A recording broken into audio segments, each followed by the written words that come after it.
Hello बच्चों, a very good morning और very good evening to all of you, depending upon the time at which you are watching this video.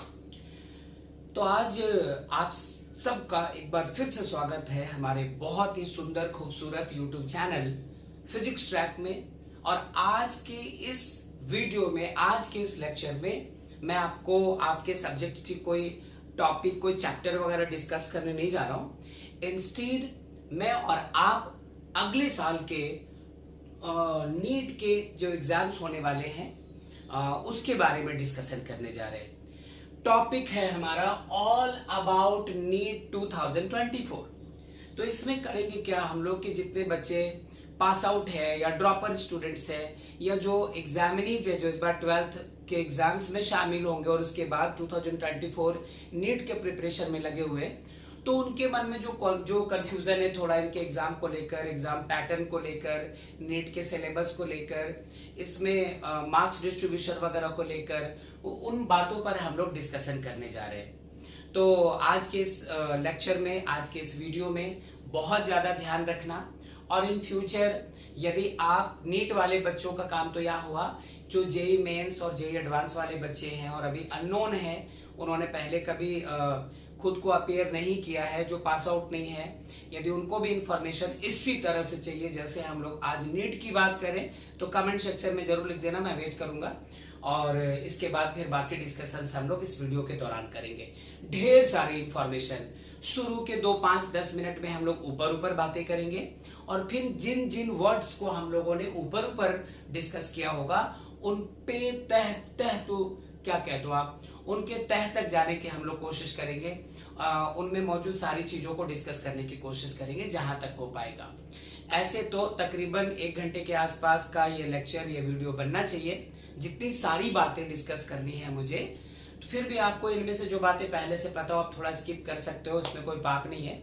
आप into 2 करके ये lecture देख सकते हो और उसके बाद जैसे होगा हम लोग बढ़ते चलेंगे। तो आइए शुरू करते हैं नीट 2024 के बारे में सारी बातें। तो आइए देखा जाए क्या कुछ करें हम लोग इसमें। तो क्या कुछ हम तुम डिस्कस करेंगे बच्चों, आज डिस्कस करेंगे ऑल अबाउट सिर्फ नीट लिखना काफी नहीं होगा, मुझे लिखना चाहिए नीट 2024, अगले साल की बात कर रहा हूं मैं। और अभी जो लेटेस्ट अपडेट्स आए हैं उसके बेसिस पे मैं ये सारी बातें कर रहा हूं। सुन में तो हम लोग मेनली इसको यदि डिवाइड करते तो हमें सबसे पहले क्या क्या चेक करना होगा बच्चों। हालांकि यहां पर मैं 4 पॉइंट्स लिखने जा रहा हूं, लेकिन आपके साथ डिस्कस करूंगा 40 पॉइंट्स, कोई कंफ्यूजन ना रहे। बट इनिशिएशन हमारा कुछ ऐसे है कि हम लोग आज के इस वीडियो में डिस्कस करेंगे सबसे पहले कि यदि आप नीट एग्जाम में शामिल होना चाहते हैं तो आपकी एलिजिबिलिटी क्या है। पहला सवाल ये कि आपको इसके लिए एलिजिबिलिटी कैसे मिलेगी। जब आप ये डिस्कस कर लोगे एलिजिबिलिटी वगैरह को, तो फिर आपको इसमें दूसरे हिस्से को देखने की जरूरत पड़ेगी। और जो दूसरा सेक्शन आएगा हमारा वो होगा कि इस साल 2024 के एग्जाम के लिए हमें 2023 में रजिस्ट्रेशन डेट कौन सा मिलने वाला है, किस महीने में होगा, लमसम डेट, और आप कह दो कि इसके बाद हम लोग रजिस्ट्रेशन डेट की भी बात करेंगे आज के इस वीडियो में। जब ये हो जाएगा तो हम लोग बात करेंगे कि अप्रॉक्स हमारा जो नीट 2024 का एग्जाम होना है, उस एग्जाम का जो डेट होगा वो अप्रॉक्स क्या होना चाहिए, कौन से मंथ में होगा। सॉरी, एग्जाम डेट नहीं, मुझे कहना चाहिए एग्जाम पैटर्न। और इसके बाद सबसे इंपॉर्टेंट आपका कट ऑफ क्या होना चाहिए। सारी चीजें मैं कैटेगरी वाइज डिस्कस करूंगा कि कौन कौन सी चीजें इसमें कैटेगरीज को, किस कैटेगरीज को क्या अवेलेबल होती है, वो सब कुछ हम लोग को देखने को मिलने वाला है बच्चों। तो आइए हम लोग यहां से आगे चलते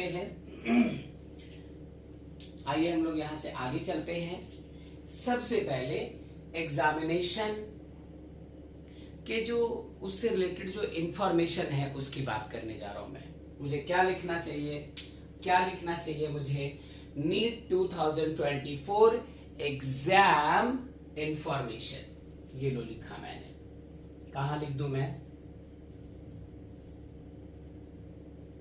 नीट 2024 एग्जाम इंफॉर्मेशन। ठीक, क्या क्या देखना है वो सुनो। सबसे पहली बात बच्चों, पहली बात कि इसे कंडक्ट कौन करवाता है। यदि आप नीट की बात करें तो इसको कंडक्ट कौन करवाता है? Conducted by. एजेंसी का नाम आपको पहले से पता है, बट मैंने कहा ना कि सारी चीजों को डिस्कस करना, कोई कंफ्यूजन ना रह जाए। NTA है, जिसे आप पहले से जानते हो, नेशनल टेस्टिंग एजेंसी है, जो नीट एग्जाम को कंडक्ट करवाता है। जो नीट एग्जाम को कंडक्ट करवाती है ये वो एजेंसी है।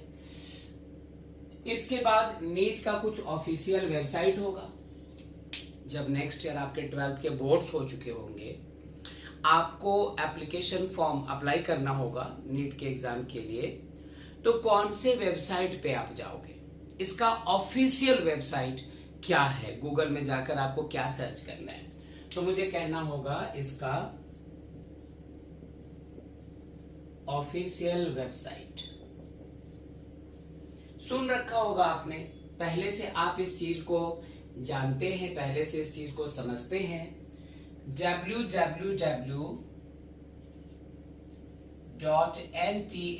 आपने सुना होगा पहले से बच्चों, ये नई चीज नहीं है, लेकिन फिर भी .ac.in ये वो वेबसाइट है जिस पर आपको सर्च करना पड़ेगा नीट के जितने फ्यूचर में होने वाले जितने इंसिडेंट्स हैं जो आप और नीट के बीच में होना है, वो आप यहां पर जाकर के चीजों को डिस्कस कर सकते हैं। ठीक है, एग्जाम का लेवल क्या होगा बच्चों? एग्जाम लेवल क्या होगा?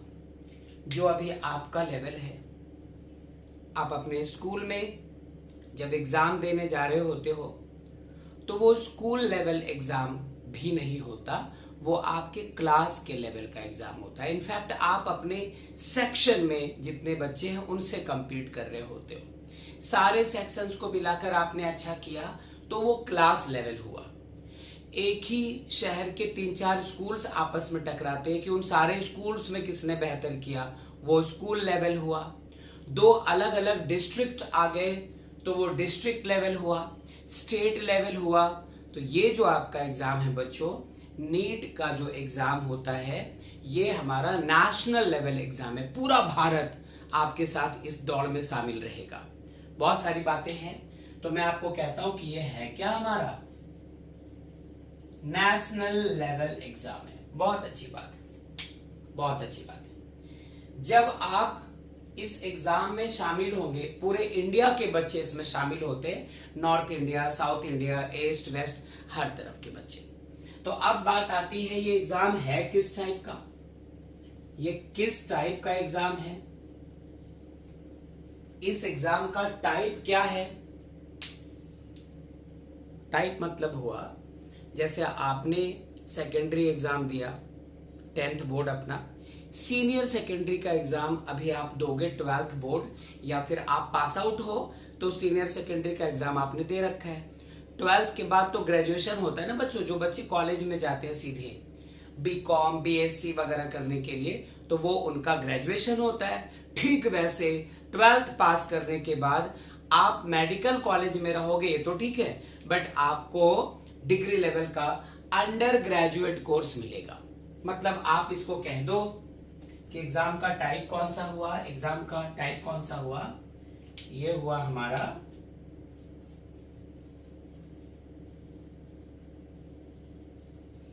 अंडर ग्रेजुएट टाइप है एग्जाम का। बहुत अच्छी बात है, बहुत अच्छी बात है। अब इसको कौन एक्सेप्ट करता है? जब आप नीट क्लियर कर लोगे नीट क्वालिफाई कर लोगे तो आपको कौन लोग अपने पास बुलाएंगे कि अब आ जाओ हमारे कॉलेज में, हमारे साथ पढ़ाई करो। तो कौन एक्सेप्ट करता है नीट क्वालिफाई किए हुए बच्चों को? कौन सी पढ़ाई हम लोगों को देखनी है? तो आप कह दो कि एक्सेप्टेड बाय जितने भी मेडिकल कॉलेज हैं और जितने डेंटल कॉलेज हैं पूरे भारत में। मतलब आप कह दीजिए medical and dental colleges in India, ये बात होती है। पूरे इंडिया में जितने भी मेडिकल कॉलेजेस हैं, कितने हैं मैं भी बताऊंगा, डोंट वरी। गिनती के साथ, सारे डिटेल के साथ मैं डिस्कस करूंगा कि पूरे भारत में अब मेडिकल कॉलेजेस कितने हैं हमारे पास, डेंटल कॉलेजेस कितने हैं, आयुर्वेद के कॉलेजेस कितने हैं। बहुत सारी चीजें आपको अभी सीखने को मिलेंगी। तो मैं देखूं कि इसके बाद फिर हम लोग यहाँ से कैसे आगे बढ़ते हैं। तो मैं चाहता हूं बच्चों कि अभी आपने जो देखा, जो आज का काम है हमारा, that is all about NEET 2024। ये पुराने बीते हुए सालों के बारे में नहीं है, कमिंग ईयर 2024 में जो हम तुम फेस करने वाले हैं उसके बारे में सब कुछ डिस्कस करेंगे। कोई कोना नहीं छोड़ेंगे, चाहे आप वो जानते हो तो भी मैं डिस्कस करूंगा, आप उसको लेकर थोड़ा थोड़ा कंफ्यूज्ड हो तो भी डिस्कस करूंगा, और उसे आपने कभी सुना नहीं है तो भी डिस्कस करूंगा।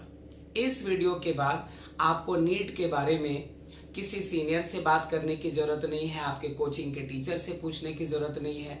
आपको सारे इंफॉर्मेशंस बिल्कुल इनके ऑफिशियल वेबसाइट में जो बातें हैं मैं वो बातें आपके सामने रख रहा हूं। खैर, इसको आप फटाफट से नोट कर लो, और उसके बाद जब आप इसको नोट कर चुकेंगे बच्चों तो फिर हम लोग और आगे चलेंगे, इसके बारे में और बात करेंगे।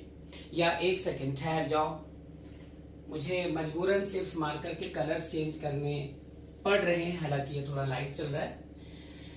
अब इसमें बात आती है कि मोड ऑफ एग्जाम कैसा होगा। मोड ऑफ एग्जाम, जेईई के एग्जाम्स के बारे में जानते हैं ना हम लोग, ऑनलाइन होते हैं। आपका जो नीट है बच्चों ये ऑफलाइन होगा। आप अपने सेंटर्स पे जाओगे, आपको आंसर शीट के तौर पे ओएमआर शीट्स मिलेंगे, क्वेश्चन पेपर्स प्रॉपर आपको पकड़ाया जाएगा, और आप उसके अलग अलग सेक्शंस को रफ करके अपने ओएमआर शीट को एनसर्कल करोगे और तो उसको सबमिट करके आओगे। ऑफलाइन मोड है, ऑनलाइन नहीं है अभी तक ये। तो इसका मोड कैसा हो गया, मोड ऑफ एग्जाम कैसा हो गया बच्चों, ऑफलाइन। बहुत अच्छी बात है, पेपर पेन बेस्ड एग्जाम होगा। दूसरी बात क्या है, इसकी पेरियोडिसिटी कैसी होती है। पेरियोडिसिटी कैसी है नीट की, जैसे जेईई मेंस अप्रैल जनवरी अटेम्प्ट अलग, फरवरी मार्च अप्रैल वगैरह के अटेम्प्ट्स लगाए जाते हैं। तो इसमें ऐसा नहीं है बच्चों कि आपको 2 बार या 3 बार आपको एग्जाम में शामिल होने का मौका मिलेगा। इसमें सिर्फ एक ही बार, वंस अ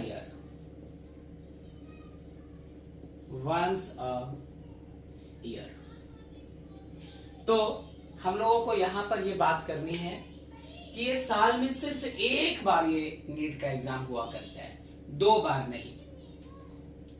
बट मुझे लगता है जेईई की तरह नीट जो एग्जाम है इसको भी एटलीस्ट 2 बार होना ही चाहिए। अब देखिए एनटीए कब इस बात को एक्सेप्ट करती है। आप पूछोगे क्यों, मैं कहूंगा जेईई वाले बच्चों को थोड़ा फायदा मिलता है इसका। सपोज करें जनवरी अटेम्प्ट वो लगा रहे, उसी वक्त अनफॉर्चुनेटली उनको फीवर आ गया, उनकी तबीयत खराब हो गई, कुछ वैसा इंसिडेंट हो गया फैमिली में, इसकी वजह से वो एग्जाम देने नहीं जा पा रहे, या फिर गए तो डिस्टर्ब होकर गए, उनकी सालों की मेहनत जो थी वो खराब चली गई। कुछ तो गिरा है, आवाज तो आई थी, डोंट नो क्या, चलो जाने दो, अब दिख ही नहीं रहा क्या गिरा है, ठीक है बस आवाज आई, रहने दो। हाँ, तो उनकी जो पूरी 1 साल 2 साल 3 साल की जो मेहनत है वो चली जाती है बर्बाद, नीट वाले बच्चों की। जेई वाले बच्चों का क्या हुआ, यदि इस अटेम्प्ट में वो शामिल नहीं हो पाए, क्वालिफाई नहीं हो पाए, तो नेक्स्ट अटेम्प्ट उनके सामने मौजूद है। तो मेरे ख्याल से नीट के भी एक से ज्यादा अटेम्प्ट होने चाहिए एक सिंगल ईयर में। ये वंस ईयर होता है पेरियोडिसिटी, तो आपके लिए थोड़ा चैलेंज बड़ा है बेटा। आपको एक ही बार में जो करना है करके निकलना होगा, वरना अगले साल फिर आपको अटेम्प्ट लगाना होगा। तो आप यदि एग्री करते हो मुझसे कि नीट का भी एग्जाम साल में 2 बार या 3 बार होना चाहिए, बिल्कुल जेई की तरह, इसके भी अलग अलग सेक्शंस होने चाहिए, तो आप कमेंट बॉक्स में लिख सकते हो। बाकी मैं देखता हूँ, मैं कुछ करूंगा नहीं, एनटीए ही करेगी। मैं नहीं कर सकता, सॉरी। अब बात आती है स्कोर कितना करना होता है आपको इसमें, मार्क्स, फुल मार्क्स क्या होते हैं, है ना। स्कोर रेंज कितना होता है इसका, स्कोर रेंज क्या होता है, आपने सुन रखा होगा 720। अभी मैं इन सब के परखच्चे उड़ाने वाला हूं, अभी दूर दूर बता रहा हूं आपको बच्चों। फिर हर एक का अलग से पोस्टमार्टम होगा, हर बात पे हम लोग ढेर सारी बात निकालेंगे, है ना, बहुत सारी बातें करेंगे, हर एक लाइन को एनालाइज किया जाएगा, उसके अंदर छिपे हुए वो सारे सवाल जो आप सोचते हो कि कोई आपको उसका जवाब दे दे, तो डायरेक्टली इनडायरेक्टली हम लोग यहाँ मिले हैं, तो हम तो ये काम कर सकते हैं बच्चों। चलो खैर, यहाँ से फिर आगे चले, और कौन सी बात हमें करनी होगी, और कौन सी बात हमें करनी होगी। वापस आप इसको पहले रब कर लो, रब कर लो। तो मैं इसमें ठहर जाओ, मैं बार बार रोक रहा हूं आपको। इसके बाद आता है नंबर 4, टाइप्स ऑफ क्वेश्चंस। पूरी दुनिया जानती है कौन से टाइप का होता है बच्चों, एमसीक्यूज होते हैं, एमसीक्यूज होते हैं। हाँ, यहां तक तो पता था। इसके बाद यदि आप पिछले साल आप ड्रॉपर हो, आप पास आउट बैच के हो, पिछले साल आपने नीट के एग्जाम में खुद को शामिल करवाया था, तो प्रोबेबली आपको पता होना ही होना है। बट यदि आप बिल्कुल फ्रेशर हो, 2024 में पहली बार नीट के तरफ आप कदम बढ़ाने वाले हो, तो सुन लो, जान के इस बात को रख लो कि ड्यूरेशन जो होता है बच्चों, ड्यूरेशन जो होता है ये पूरे के पूरे 200 मिनट्स, अच्छा 3 hours 20 minutes, 3 घंटे 20 मिनट का ड्यूरेशन होता है पूरा का पूरा एग्जाम, 3 घंटे 20 मिनट। अभी करेंगे बात कि इसमें क्वेश्चंस कितने करने हैं, है ना, इन सब पे भी बात होगी। बट फिलहाल आपसे कहा कि ड्यूरेशन ऑफ नीट एग्जाम 3 घंटे 20 मिनट का होता है। आप इसको कैलकुलेट करो, आप इसको लिख सकते हो कि टोटल 200 मिनट्स, ठीक है। 6 3 180, मतलब 60 3 180 और 200 मिनट्स का आपको टाइम दिया जाता है। अच्छा, एक और चीज यहाँ पर इस बार मैं पक्का आपसे बोलूंगा कि अब इसको नोट कर लो, या यदि कुछ रह गया है तो नोट कर लो, फिर मैं इसको रब करूंगा और धीरे धीरे और अंदर चलेंगे हम लोग, इसके अंदर और जाएंगे। नंबर 6, मार्किंग स्कीम क्या होती है इसकी, मार्किंग स्कीम क्या होती है, ठीक तो है। यदि आपने किसी एक पर्टिकुलर क्वेश्चन को करेक्ट किया है तो +4, और यदि इनकरेक्ट हो गया वो तो -1, ये मार्किंग स्कीम है।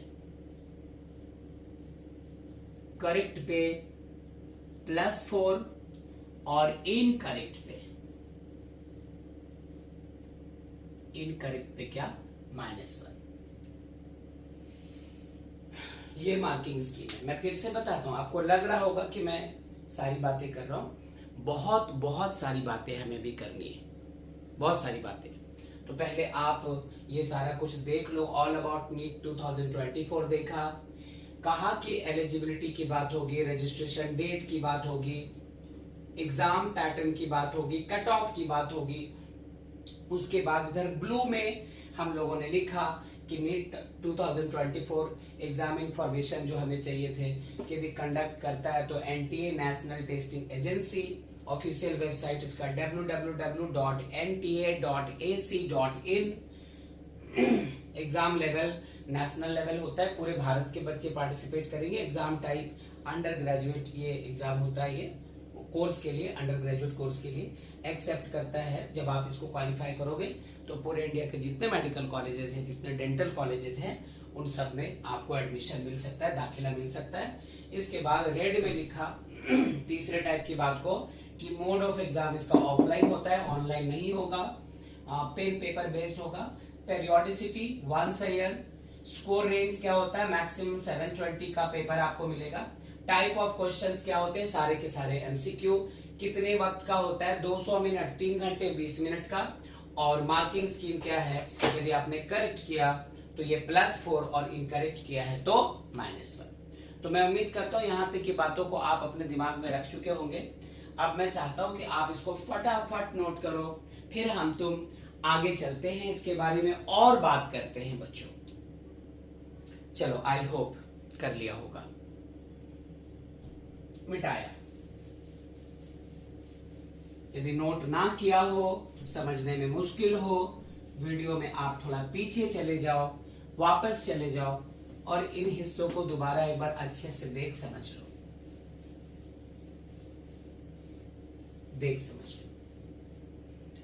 किस किस लैंग्वेज में नीट का एग्जाम होता है? इंग्लिश तो आप पहले कह दोगे कि सर हाँ पता है मुझे। हिंदी में भी एग्जाम होता है। इसके बाद जितने लैंग्वेजेस, इंडिया के जितने मोस्ट कॉमन लैंग्वेजेस हैं, north India, south India, east west, north east, south west, हर सारे जो लैंग्वेजेस है कॉमन वाले, उन सबों में एग्जाम होता है। इंग्लिश में, हिंदी में, पंजाबी ले लो, तमिल में पेपर मिलेगा आपको, तेलुगु में मिलेगा, असमीज में मिलेगा, असम का जो लैंग्वेज है, बंगाली मिलेगा, गुजराती लैंग्वेज में भी आपको पेपर मिल जाएंगे, मलयालम है, ये भी बड़ा कॉमन लैंग्वेज है, कन्नड़ है, तेलुगु है, मराठी है, उड़ीसा है, उर्दू है, ये सारी लैंग्वेजेस में हमें पेपर मिलेंगे। आप जिस भी मीडियम में चाहो आप ये एग्जाम लिख सकते हो बच्चों। तो ये तो लैंग्वेज की बात हो गई। इसके बाद थोड़ी सी बात और देखें, यहां से आगे चले। अब आ जाओ कॉलेजेस की बात करें बच्चों। पूरे इंडिया में कितने मेडिकल कॉलेजेस हैं, कितने डेंटल कॉलेजेस हैं? क्या मेडिकल डेंटल के अलावे और भी कॉलेजेस हैं जिसमें हम लोग नीट के बाद एंट्री ले सकते हैं, जिसमें आपका फ्यूचर है, जिसमें आपका करियर है? क्योंकि सबको तो यही पता है, ज्यादातर कॉमन बच्चों को इतना ही पता है कि या तो आप एमबीबीएस करो, नहीं कर पाए तो आपको डेंटल कॉलेज में एडमिशन लेना है, और यदि वो भी ना हो पाया तो नीट का कोई फायदा नहीं।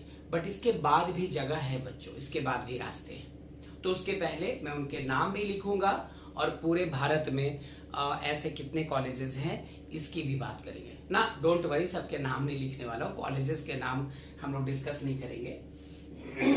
अब आगे सुनो। पूरे इंडिया में सॉरी 695 मेडिकल कॉलेजेस,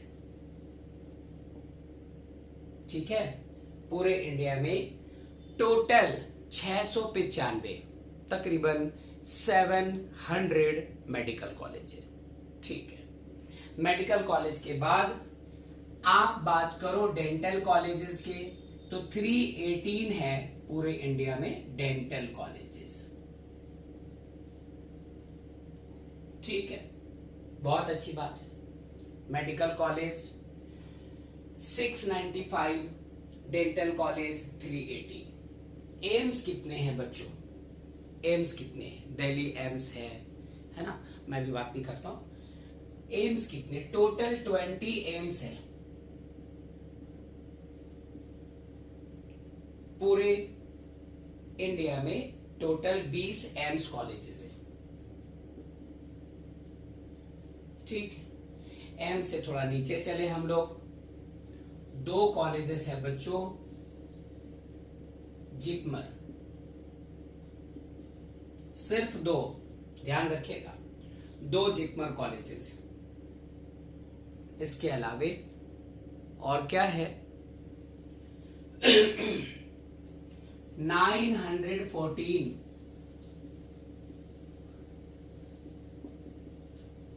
ये आपके दोस्त का नाम नहीं है आयुष, ये आयुष कॉलेजेस है। क्या होते हैं आयुष कॉलेजेस?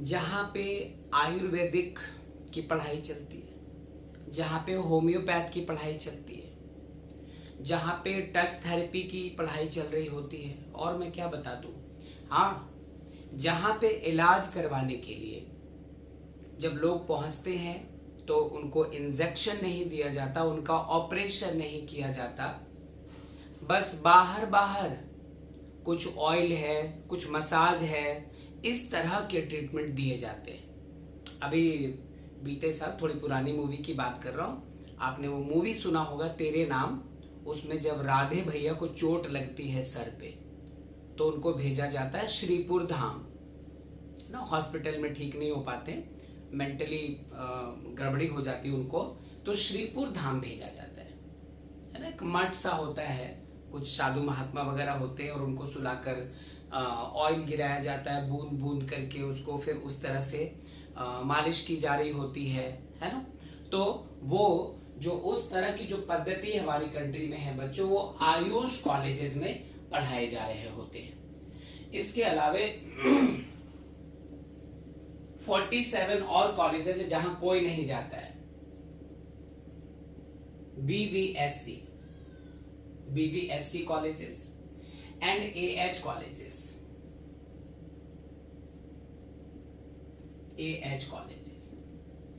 थोड़ा आगे चलो, थोड़ा सस्पेंस रखना, मैं करूंगा बात आपसे कि BVSC क्या है और AH क्या है हमारा, है ना।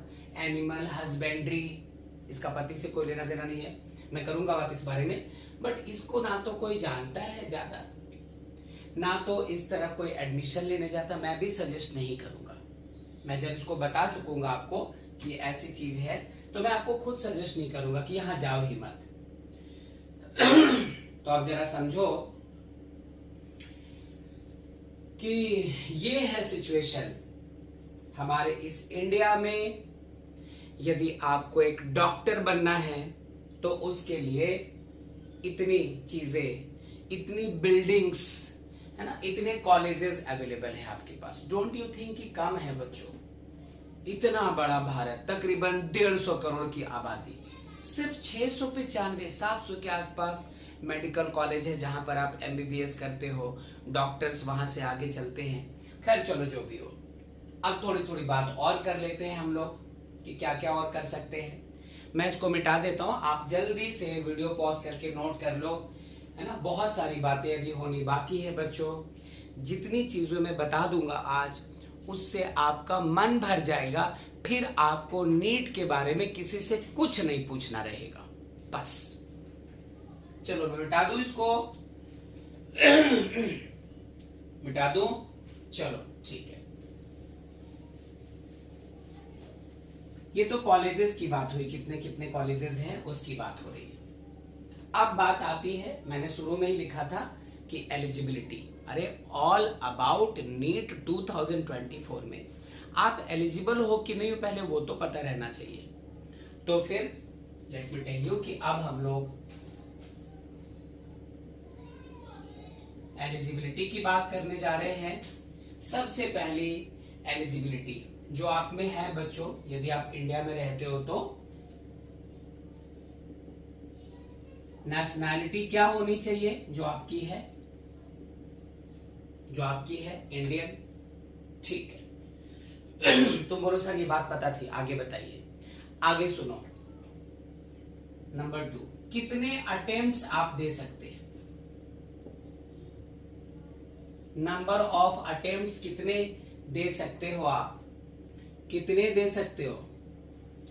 No limit, no limit. इस बार 2 क्वालिफाई नहीं हुआ, फिर 1 साल प्रिपेयर करो, फिर 2 क्वालिफाई नहीं हुआ, फिर एक और बार 2 क्वालिफाई नहीं हुआ, देते जाओ। तो क्या जिंदगी भर यही करेंगे आप? हाँ, अरे ठीक है, लिमिटेड नहीं है, आप कितनी भी, नो लिमिट है, आप कितने अटेम्प्ट्स दे सकते हो। इसका ये मतलब थोड़ी है कि 60 साल की उम्र तक नीट का एग्जाम देते रहो, ऐसा नहीं है। तो यहाँ पर जो इंफॉर्मेशन हम लोगों को मिलती है वो है नो लिमिट। लेकिन एक शर्त है बच्चों, एक शर्त है, कुछ एज का भी तो क्राइटेरिया होगा, एज क्राइटेरिया भी तो होगा बच्चों, है ना। तो इसमें ध्यान रखना कि आप 31 दिसंबर तक या 31 दिसंबर से पहले, अच्छा, आपकी जो एज है वो 17 इयर्स हो जाए, है ना, या तो 17 ईयर हो जाए या उसके पहले 17 इयर्स ऑन या फिर बिफोर 17 इयर्स ऑन और बिफोर 31 दिसंबर 2023। 24 का आप एग्जाम देने जा रहे हो तो 2023 31 दिसंबर तक आपकी उम्र 17 इयर्स हो चुकी हो या फिर एग्जैक्ट 31 दिसंबर को हो जाए, आपका बर्थडे ही 31 दिसंबर को हो तो भी चलेगा। तो आपको इस बात का भी ध्यान रखना है। ये इसकी एलिजिबिलिटी का पहला सेक्शन है जिसमें हम लोगों ने नेशनैलिटी की बात की, नंबर ऑफ अटेम्प्ट्स की बात की, आप कितनी बार नीट में अपीयर हो सकते हो, और एज क्राइटेरिया की भी बात की है। ठीक है, अब बात करते हैं, कई बार सबसे पहला सवाल हमारा यही होता है टीचर से, सीनियर से, दोस्तों से, कि हमें 12th बोर्ड में कितने % मार्क्स सिक्योर करने पड़ेंगे नीट के एग्जाम को देने के लिए। तो कोई कुछ कहता है। फिलहाल ज्यादातर लोग सही कहते हैं, जिसको बिल्कुल नहीं पता रहता है और उसको भी लगता है कि कुछ नहीं बोलूंगा तो मेरी बेइज्जती, तो कुछ बोल कर निकल जाता है कि 80% चाहिए, 70% चाहिए। सुनो बच्चों, नंबर 3 में मैं लिखने जा रहा हूं नंबर 4 में आखिर कितने मार्क्स चाहिए, कितने मार्क्स चाहिए आपको ये फॉर्म फिलअप करने के लिए, नीट को अप्लाई करने के लिए। क्लास 12 में फिजिक्स, केमिस्ट्री और बायोलॉजी, याद रखना बायोलॉजी में तो बॉटनी और जूलॉजी दोनों शामिल है आपके। तो मुझे आपसे ये कहना होगा कि इन क्लास 12 का जो बोर्ड एग्जाम होगा बच्चों, उसमें पीसीबी के साथ with physics, chemistry and biology number A, यदि आप अनरिजर्व्ड कोटे से है, यू आर अनरिजर्व्ड कोटे से, बच्चों, प्यारे प्यारे बच्चों, इट्स अ गुड न्यूज, सिर्फ 50% मार्क्स चाहिए, सिर्फ 50% मार्क्स यदि है, आप अनरिजर्व्ड हो, आपको रिजर्वेशन नहीं मिली है गवर्नमेंट की तरफ से, तो वैसे केस में सिर्फ 50% यदि आपका 12th बोर्ड में सिक्योर हो जाए बच्चों, तो फिर आप नीट एग्जाम में शामिल हो सकते हो। Very good. बट यदि आप ओबीसी में आते हो, अदर बैकवर्ड कास्ट, या फिर एससी में आते हो, शेड्यूल कास्ट, या एसटी में आते हो, शेड्यूल ट्राइब, तो आपको थोड़ा डिस्काउंट है, 50 भी नहीं चाहिए। कितना चाहिए, कितना चाहिए, 40% marks. Very good, very good. और यदि आप नंबर सी पीडब्ल्यूडी में आते हैं तो आपको 45% मार्क्स चाहिए क्लास 12 में फिजिक्स, केमिस्ट्री, बायोलॉजी के साथ। ठीक है, इसके बाद में क्या बात करूं आपसे, नंबर 4 के 3 पार्ट्स थे, नंबर 5 में आ जाओ। नंबर 5, इसमें सब्जेक्ट्स कौन से होने चाहिए, कौन से सब्जेक्ट्स होने चाहिए, सब्जेक्ट्स इन क्लास 12। फिजिक्स होना चाहिए, बिल्कुल आपके है। केमिस्ट्री, बहुत अच्छा। केमिस्ट्री के बाद आप कह दीजिए बायोलॉजी, और बायोलॉजी सपोज करो नहीं है तो बायोटेक्नोलॉजी की बात करेंगे। तो ऐसे केस में आपको बायोटेक्नोलॉजी, के साथ चलना होगा। और भूल ना जाना, इंग्लिश जरूर होना चाहिए। तो ये वो सब्जेक्ट्स हैं जो आपके क्लास 12 में होने चाहिए। फिजिक्स, केमिस्ट्री, बायोलॉजी, इंस्टीट, यदि वो नहीं है तो बायोटेक्नोलॉजी, और उसके साथ साथ इंग्लिश। तो फिर से देखो, एलिजिबिलिटी में हम लोगों ने पहले इंडियन होना, फिर number of attempts unlimited, age criteria. इसी साल 2023 दिसंबर में आपके 17 साल एज हो चुके हो, ये भी ध्यान रखना। उसके साथ मार्क्स जो रिक्वायर्ड है हम लोगों को, अनरिजर्व्ड जो कोटे में आते हैं जो स्टूडेंट्स, उनके लिए 50%, ओबीसी एससी एसटी है तो 40%, और पीडब्ल्यूडी है तो 45%। तो ये एक और क्राइटेरिया हम लोगों ने देखा। मैं इसको रब करता हूं। अब चलते हैं, कितने सीट्स हैं, कितने सीट्स अवेलेबल है एमबीबीएस कॉलेज के लिए। आपकी लड़ाई कितने लोगों से है ना। जैसे आप यदि फाइट करने उतरे हो, आपको दिख रहा है कि इन 2 लोगों से लड़ना है, तो आपको पता है कितनी पोटेंशियल होनी चाहिए। आपको पता चला नहीं यहाँ तो दंगा हो रखा है, तो मुझे 20-50 लोगों से बचकर निकलना है या उस पर अटैक करना है, तो आप उसी तरह से अपनी स्ट्रैटेजी बनाते हो। और यदि चारों तरफ मार काट ही चल रहा है तो फिर आपकी स्ट्रैटेजी कुछ और होगी। ठीक वैसे ही आपके कितने कॉम्पिटिटर्स हैं, कितने बच्चों से आपको compete करके आगे जाना है, ये सब कुछ पता रहना चाहिए। तो उसके लिए सबसे पहले नंबर ऑफ सीट्स पे बात कर ले हम लोग। यहां तक भी बात आप ऐसी थी जो आप जानते थे, आई होप आपने नोट कर लिया होगा। बिना बोले मैं रब कर दे रहा हूं, फिर भी चलो, बहुत अच्छी बात। ये बैनर लगा रहेगा, ऑल अबाउट नीट 2024। ठीक है। MBBS total number of seats, MBBS, इसमें टोटल नंबर ऑफ सीट्स की बात करने जा रहे हैं हम लोग। Very important. ये जगह खाली है, इसके पहले आपको मुन्ना भाई लिखने की जरूरत नहीं है, आप उनमें से नहीं हो। ठीक है। तो मैं पहले एमबीबीएस में कितने सीट्स होते पहले वो लिखने वाला हूं। उसमें से कितनों को, कितने सीट्स किसके लिए रिजर्व्ड है, फाइनली आपके हाथ क्या लगेगा, इस बारे में अब बात करने जा रहे हैं। जरा इस डिटेल डिस्कशन को अच्छे से देखिएगा बच्चों। तो टोटल जो सीट होते हैं बच्चों, एमबीबीएस में जो टोटल सीट है वो 106,333। तकरीबन इतने सीट्स हैं पूरे इंडिया में।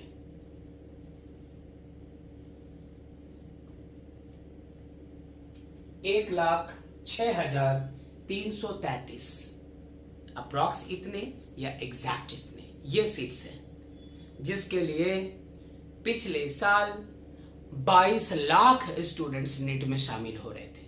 22 लाख सिर्फ इस 1 लाख के दौड़ में, और वो भी 1 लाख में कितने में आप दावा कर सकते हो, अभी वो डिस्कस करना बाकी है। नहीं, मैं डरा नहीं रहा हूं आपको रास्ते से डेविएट नहीं कर रहा हूं, आपको ये नहीं बोल रहा हूं कि नीट का प्रिपरेशन छोड़ दो, लेकिन इंफॉर्मेशन तो रहना चाहिए कि एग्जैक्टली मुझे क्या हासिल करना है और उसके लिए कितना जोर लगाना है, कितनी ताकत लगानी है। तो सुनो बच्चों, सुनो अच्छे से। जब आप इसकी बात करते हो तो ये डिवाइडेड होता है बच्चों। पहले इधर 2 सेक्शन में मैं इसको डिवाइड करना चाहता हूं, गवर्नमेंट इंस्टीट्यूशंस और प्राइवेट कॉलेजेस, डीम्ड यूनिवर्सिटीज। ये भी तो है, नाम तो सुना होगा आपने कि रैंक बड़ा अच्छा आया, मार्क्स बड़ा अच्छा मिला, इसलिए इस भैया का, उस दीदी का सिलेक्शन उस गवर्नमेंट कॉलेज में हुआ है।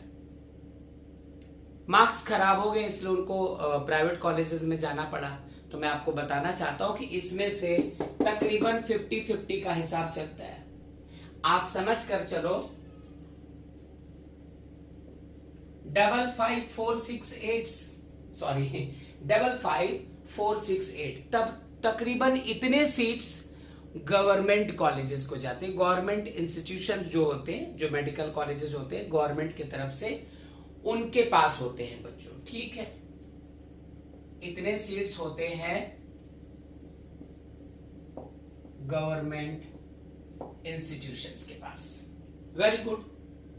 तो फिर ये जो प्राइवेट या डीम्ड मेडिकल कॉलेजेस, इसमें कितना, इसमें कितना, मतलब 50% के आसपास का आप डिवीजन समझ लो। टोटल 1 लाख है हमारे पास, 50,000 के आसपास, मैंने 55 लिखा है, वही है, वही एग्जैक्टली। तो तकरीबन 50% जो सीट्स है वो गवर्नमेंट कॉलेजेस में है, और बाकी के जो बिस्मत सीट्स हैं बच्चों, वो कहां होते हैं?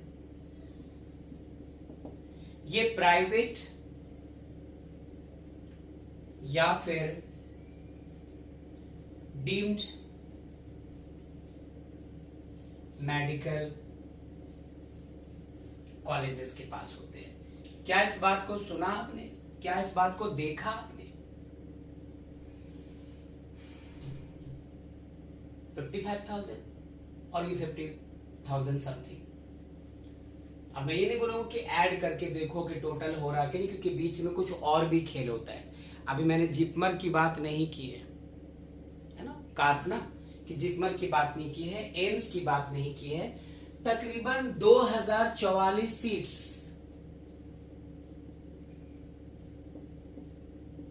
इतने सीट्स जो होते हैं बच्चों, वो एम्स में होते हैं, वो एम्स में होते हैं। और जिपमर की बात करें तो सिर्फ 200 सीट्स।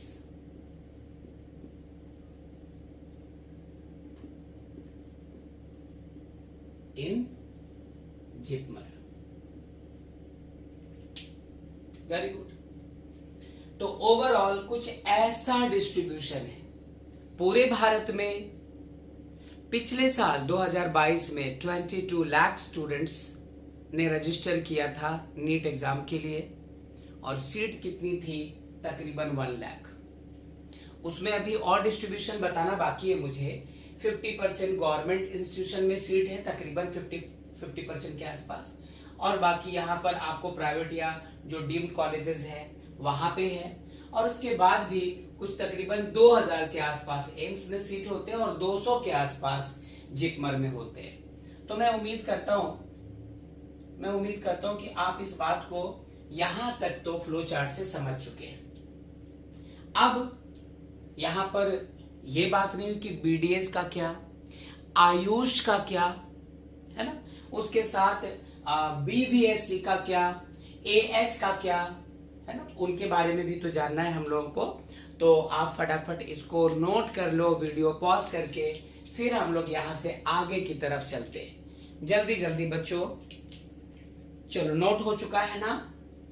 मैं इसको रब करता हूं, थोड़ी सी बात और करता हूं। नीट के जो अदर कोर्सेज हैं, ये तो ठीक है, चलो अच्छी बात है, ये देखा गवर्नमेंट है, नॉन गवर्नमेंट है, उसके बाद जिपमर है, एम्स है, ये तो ठीक है, चलो आपको एमबीबीएस करवा रहे हैं। लेकिन यदि आप एमबीबीएस नहीं कर पाए, आपका रैंक थोड़ा पीछे रह गया, तो और कौन से ऑप्शंस हैं जिसमें आपको कुछ फ्यूचर करियर दिखाई पड़े, उस तरफ चलते हैं। अभी नाम लिखा था ना शुरू में, बीडीएस लिखा था, आयुष लिखा था, बीवीएससी लिखा था, एएच लिखा था। जरा उनके बारे में बात कर ले, मतलब हमें कहना पड़ेगा अदर कोर्सेज थ्रू नीट। क्या लिख दिया? चलो ठीक है, अदर कोर्सेज थ्रू नीट। वो तो एमबीबीएस की बात कर रहे थे, एमबीबीएस आप नहीं कर पाए, और भी ब्राइट फ्यूचर्स है, तो एमबीबीएस नहीं कर पाए, तो आपको क्या करना होगा बच्चों? आप किस तरफ जा सकते हैं प्यारे बच्चों? आप जा सकते हैं बीडीएस में, bachelor of dental surgery. Okay okay okay, bachelor of dental surgery, ये पहला रास्ता आपके लिए। Very good, very good. यदि आप बीडीएस में जाते हो, बैचलर ऑफ डेंटल सर्जरी में, तो अच्छी बात है। अदरवाइज दूसरा ऑप्शन क्या है आपके पास? आयुष कहा था कि इसमें आपको होम्योपैथिक, यूनानी पद्धति जो होती है ना, यूनानी, अच्छा, उसके साथ आप आयुर्वेदिक, योगा, है ना, नेचुरोपैथी, अरे क्या बता दूं, वो जड़ी बूटी वाले जो इलाज होते हैं ना, कोई पत्ता ऐसी तोड़ के लाया, किसी को सांप ने काट लिया, जंगल में है, और किसी को थोड़ा इंफॉर्मेशन था, वो कुछ पत्तों को तोड़ कर लाया, वो इस तरह से ऐसे पीस कर उसका जो रस था वो जहां पे डंक मारा गया था वहां थोड़ा सा रखाया, उससे कंट्रोल हो गया, होश आ गया। तो आप यहां पर कह दो कि आयुष में आपको डिस्कस करना है आयुर्वेद, ये पढ़ना होगा आपको बच्चों, ध्यान रखिएगा। योगा सीखना होगा। अब इसको फालतू मत समझो, पूरी दुनिया योगा कर रही है, नेशनल योगा डे, पूरी वर्ल्ड जो है वो जानती है कि भारत कितना आगे इन चीजों में। नेचुरोपैथी है ना, जड़ी बूटियों का जो इलाज है आप उसको मान लो। यूनानी सिस्टम है, आप ये ले लो। इसके अलावा आपने नाम सुना होगा बच्चों, नाम क्या पता नाम सुना है कि नहीं, सिद्धा नहीं सुना होगा, सिद्धू सुना होगा, चलो जाने दो। और इसके साथ साथ द वेरी फेमस कौन,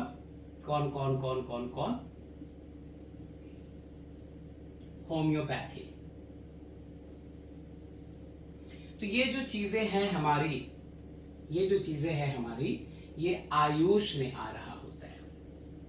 अब होम्योपैथी आप बहुत अच्छे से जानते हो, आयुर्वेद समझते हो, योगा समझते हो, फिर मैंने अभी बताया नेचुरोपैथी में कि इसमें क्या कुछ होता है, और यूनानी भी एक तरीका होता है, सिस्टम होता है, सिद्धा भी एक सिस्टम होता है। तो हम लोग यहाँ पर इन चीजों को देख पाए। इसके साथ एक तीसरा ऑप्शन है जिसको आप जानने के लिए बहुत ज्यादा उत्सुक हो उसी वक्त से जब मैंने पहली बार लिखा था, BDSC और AH क्या होता है। इस तरफ कोई जाता नहीं है, आप भी मत जाना। BDSC and AH। B for आप क्या गेस करो, बैचलर, सही। तो बैचलर ऑफ वेटरनिटी साइंस। और बात अभी तो कहा था एनिमल हस्बेंड्री,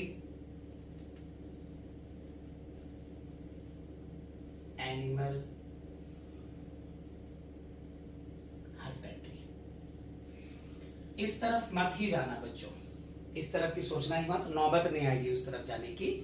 तो ये यदि आप MBBS नहीं कर पाए तो BDS और आयुष भी तो है, बहुत अच्छा, इसमें भी फ्यूचर है, बहुत अच्छा करियर इसमें भी है, इस बात को ध्यान रखिएगा। भले आप और मैं इसका वैल्यू दे ना दे, लेकिन पूरी दुनिया को पता है कि इसमें हम लोगों को क्या कुछ मिल रहा है। ठीक, अब आते हैं सिलेक्शन क्राइटेरिया की तरफ। सीट मैट्रिक्स की बात करते हैं, इसको नोट कर लिया आपने, कर लो, वीडियो पॉज करके इसको नोट कर लो। ठीक है, ठीक है।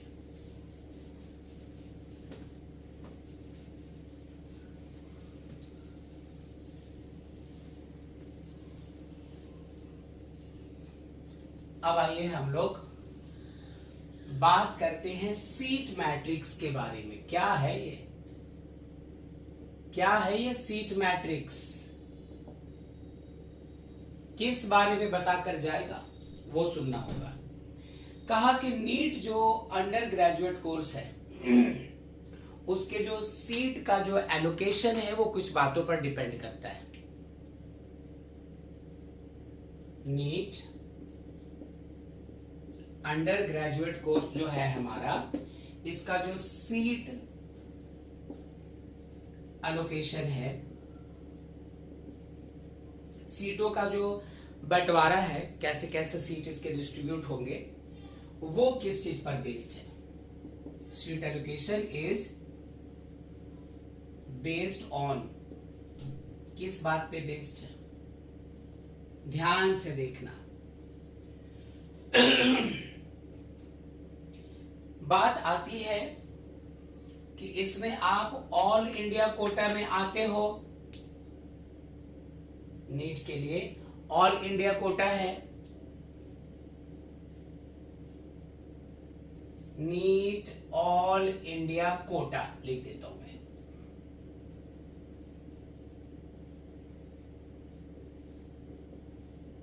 एक तो ये चीज है बच्चों, ऑल इंडिया कोटा, और दूसरा है स्टेट कोटा। स्टेट कोटा अभी बात होगी, कहा ना कि बाल की खाल निकालेंगे, हर बात पे डिस्कशन करेंगे। बस ये ध्यान रखना कि यदि आप पहली बार इस तरह की चीजों को डिस्कस करें और नीट के नॉलेज को, तो यदि समझ में ना आए तो फिर वीडियो को बैक ले जाकर फिर से उसको अच्छे से देखना, ठीक है। State level NEET state level quota. क्या हम लोग सुन पाए इस बात को? बहुत अच्छे से सुना होगा। एमबीबीएस के लिए नीट जो हर साल सीटें अरेंज करता है हमारे लिए, उसका 15% बच्चों ऑल इंडिया कोटा के लिए होता है, और बच गए 85% वो स्टेट लेवल कोटे में जाता है। क्या मतलब इसका? क्या मतलब? अच्छा,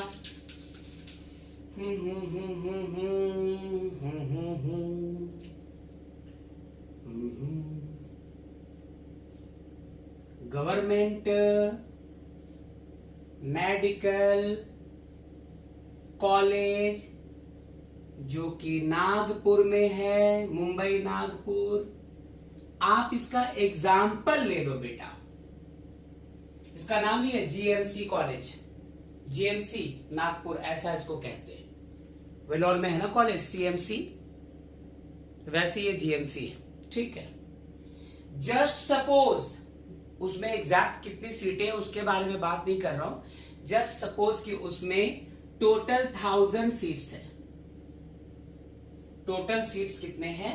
1000। तो मेरी बात समझो बच्चों, मेरी बात समझो। जो मुंबई वाले लोग हैं, सॉरी, जो महाराष्ट्र वाले लोग हैं,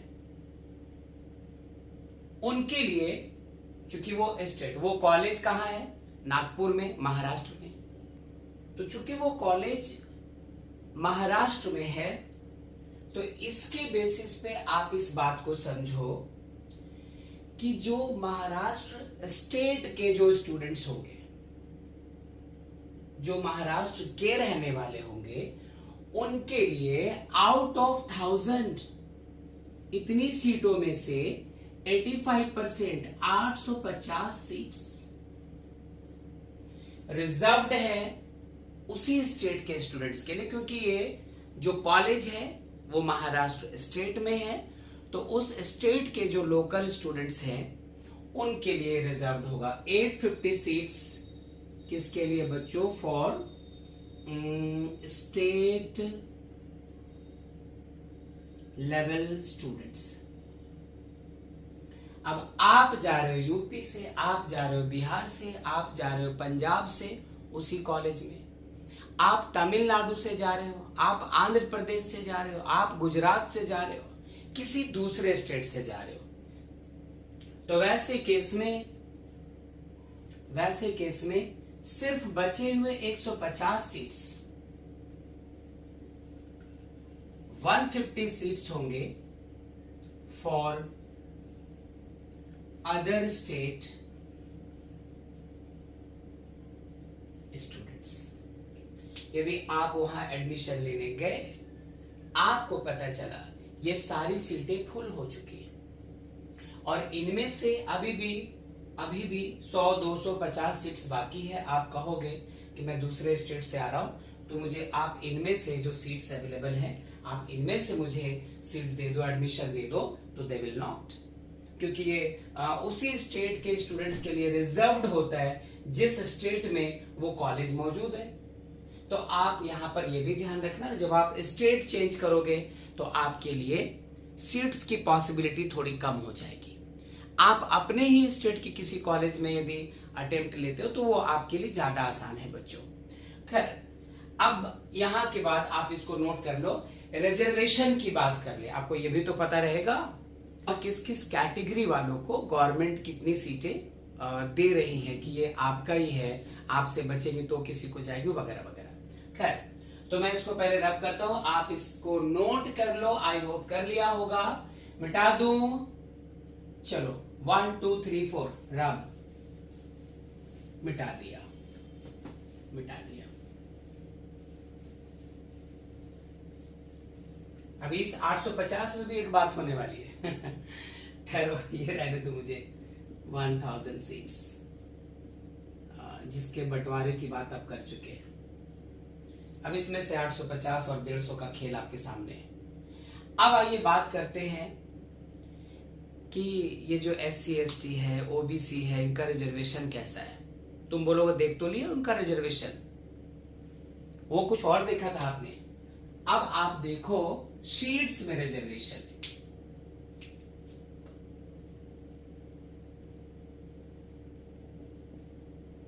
रिजर्वेशन सीट्स में यदि आप इकोनॉमिकली वीक सेक्शन से आते हो बच्चों,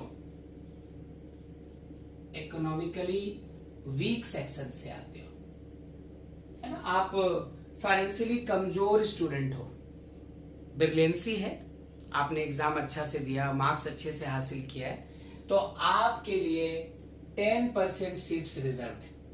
मतलब ये जितना अवेलेबल था आपको, यदि मैं आपके स्टेट लेवल की ही बात करूं, सपोज आप अपने अपने ही स्टेट के किसी कॉलेज की बात करो जहां 850 सीट्स लोकल बच्चों के लिए है, तो उसमें से भी 10%, है ना, 85 सीट्स गरीब छात्रों के लिए जो टैलेंटेड है, एग्जाम अच्छे से देकर आ रहे हैं, उन्हीं का हक होता है। जैसे बस या ट्रेन में हम लोग लिख देते हैं ना, महिलाएं, बुजुर्गों के लिए, बस वैसे रिजर्व है ये, ठीक है। इसके बाद यदि आप शेड्यूल कास्ट में हैं, SC में आते हैं, 15% सीट का रिजर्वेशन शेड्यूल कास्ट वाले बच्चों का है, 15% रिजर्वेशन, ठीक है।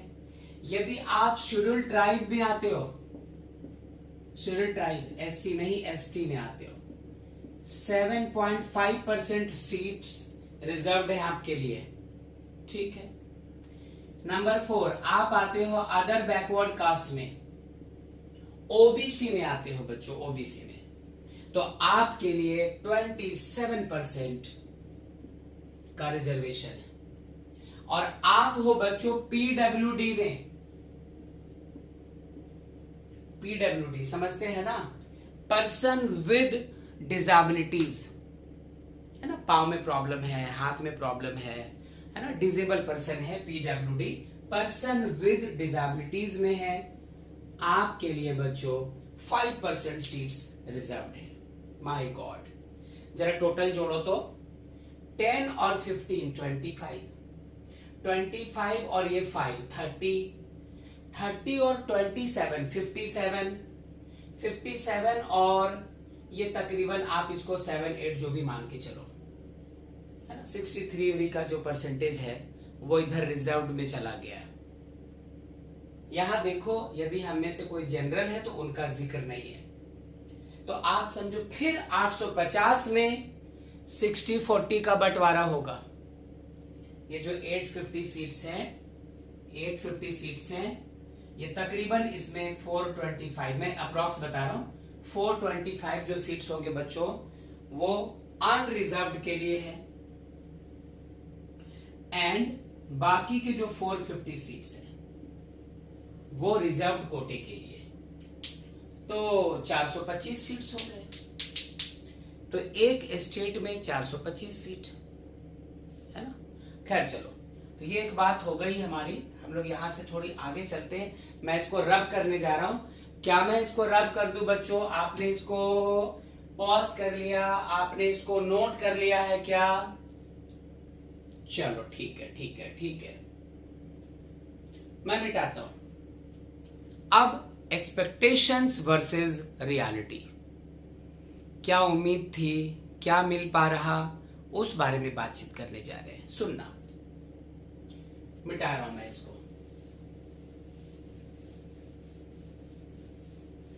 और ये सारी बातें जो एनटीए की वेबसाइट है आपको उसमें मिल जाएंगी। सिर्फ यही है कि उसमें आपको पढ़ पढ़ कर समझना होगा और यहाँ देख सुन कर समझना हो रहा है। बाकी आप कॉन्सेप्ट अपना कैसे अच्छा करना है वो आप अच्छे से जानते हैं। चलिए,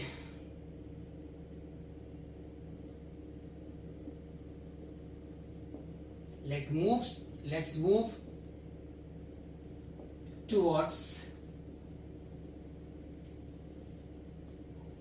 रियलिटी। सच्चाई क्या है उसकी बात करते। कितना बताया था? 695 मेडिकल कॉलेजेस की बात हुई थी। अब जरा वापस वहां पहुंचो। मैंने कहा था ना कि ऊपर ऊपर डिस्कस कर रहा हूं, फिर हर एक बात के बारे में डिस्कस करेंगे हम लोग। Out of 695 medical colleges, out of 695 medical colleges, क्योंकि आपको तो पता ही है कि पूरे इंडिया में 695 मेडिकल कॉलेजेस हैं। तो इनमें से तकरीबन 383 है ना, जो या तो गवर्नमेंट कॉलेज हैं या सेमी गवर्नमेंट है, गवर्नमेंट के अंदर काम कर रही है, उनकी बात है, या फिर एम्स है। आउट ऑफ 695 मेडिकल कॉलेज, 383 ले लो, कहीं 383 ही ले लो, गवर्नमेंट या सेमी गवर्नमेंट या फिर एम्स, ये जो चीजें हैं मैं इसकी बात कर रहा हूं। और उसके साथ साथ सेंट्रल यूनिवर्सिटीज या इंस्टीट्यूशंस जो है, and central universities and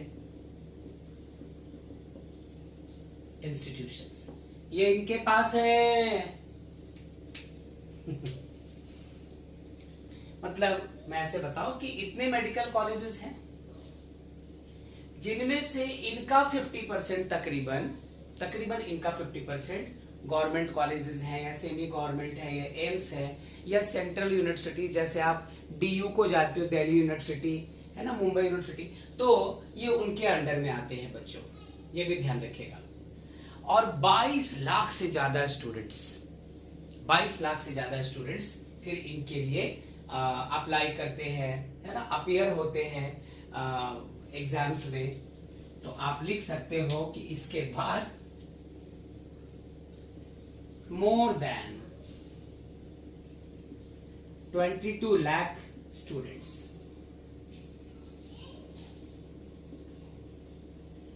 will appear in NEET 2024।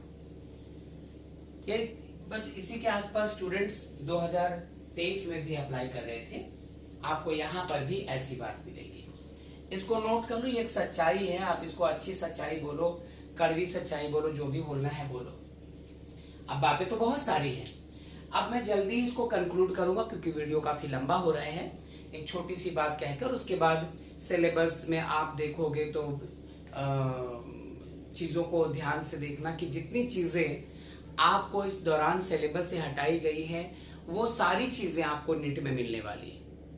तो मैं आपसे बात कह दूं ऐसे कि जो नीट एग्जाम में नोट कर चुके आप, चलो मिटा देता हूं।